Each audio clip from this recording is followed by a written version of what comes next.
You sent a text an hour ago. 3 sentences. Nothing weird in it. So why are you still awake, reading it back for the 9th time? Was that weird? Did that come off wrong? Nobody's mad at you. Nothing happened. And yet your brain has opened a full investigation into 11 seconds of typing. Here's the thing nobody tells you. That's not a flaw. That's not you being too much. That's a very specific system in your brain doing exactly what it was designed to do. And once you see what it's actually doing, it stops feeling like a curse. It starts making sense. You know the moment. You're lying in bed, and a conversation from years ago just shows up uninvited. Not a fight, not a breakup, something small, a joke that landed wrong, a sentence that came out a little off, a pause that lasted half a second too long. You didn't ask your brain to keep that file. It kept it anyway. Or maybe it's today's version. You said, "I'm fine," in a meeting. Totally normal thing to say. Now you're in the shower, replaying your own voice, trying to figure out if it sounded fine, or if it sounded like a person quietly falling apart. Almost everyone does this, and almost everyone assumes it means something's wrong with them. It doesn't. It means something specific is happening upstairs,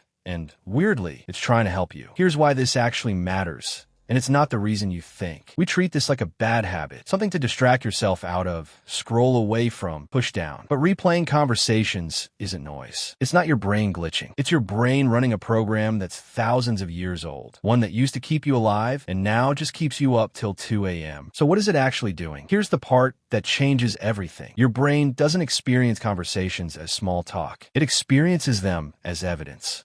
Every interaction gets quietly scanned for one question underneath all the words. Am I still safe here? There's a name for a piece of this. Psychologists call it the Zeigarnik effect. Basically, your brain lets go of finished things almost instantly, but clings to anything that feels unfinished. Ever notice how a task you completed vanishes from your mind, but the one email you never sent still nags at you 3 days later?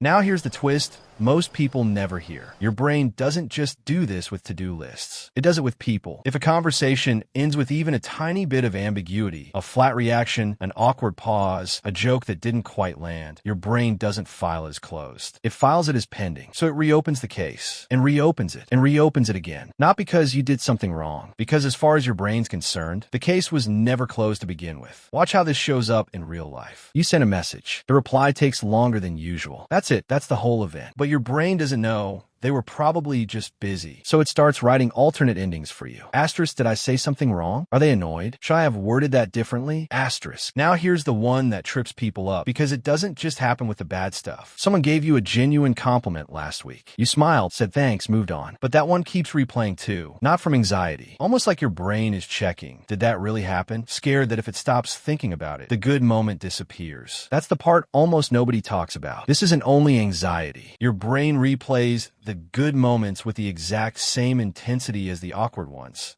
Because it was never just tracking threat. It's tracking connection. And to a human brain, connection isn't a nice to have. It's survival. Which brings us to the real question underneath all of this. Not, was that weird? Not, did I say the wrong thing? The actual question your brain is asking on repeat is, asterisk, am I still liked? Am I still safe with this person? Asterisk. That question isn't random. For most of human history, getting kicked out of the group wasn't awkward. It was a death sentence. No group meant no food, no protection, no survival. So your brain evolved to treat even the tiniest sign of social distance like a 5-alarm fire. Even when, especially when, it's not real. That's why a 5-minute conversation can get replayed for 5 hours. It was never really about the words. It's your nervous system quietly checking if the bond is still there. And here's where most people get it completely backwards. They think replaying conversations means they're insecure, too sensitive, bad at just letting things go. It's the opposite. It's not weakness. It's your brain's radar working exactly as designed. Just a little too sensitive for a world that moves faster than it was built for. You're not failing to move on. You're waiting for a signal that almost never comes, a clear out loud, we're okay. But in real life, people rarely say that. They just move on and expect you to know it's fine. Your brain was never built for that kind of silence. It was built for clear endings. So what actually helps? Not this. Just stop thinking about it. If that worked, you wouldn't be watching this video.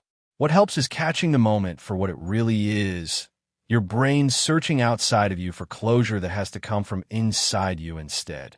Sometimes that's as simple as naming it. Literally saying in your head, this is my brain looking for reassurance that isn't coming. That single sentence can quiet the loop faster than trying to win the imaginary argument for the 10th time. You're not trying to fix the conversation. You're teaching your brain that silence isn't rejection. It's just silence. Here's the realization worth keeping. The conversations that replay the most were never the ones that went badly. They're the ones that mattered. Your brain doesn't burn this much energy on people it doesn't care about. So if that conversation keeps finding its way back to you, that's not a malfunction. That's your own mind quietly showing you what you actually care about. Next time it's 2 a.m. and you're replaying a text you sent an hour ago, don't fight it. Just ask yourself one question. What is this actually trying to tell me I care about? That's not overthinking. That's just being human, running the oldest program it knows for the person it's trying hardest to keep.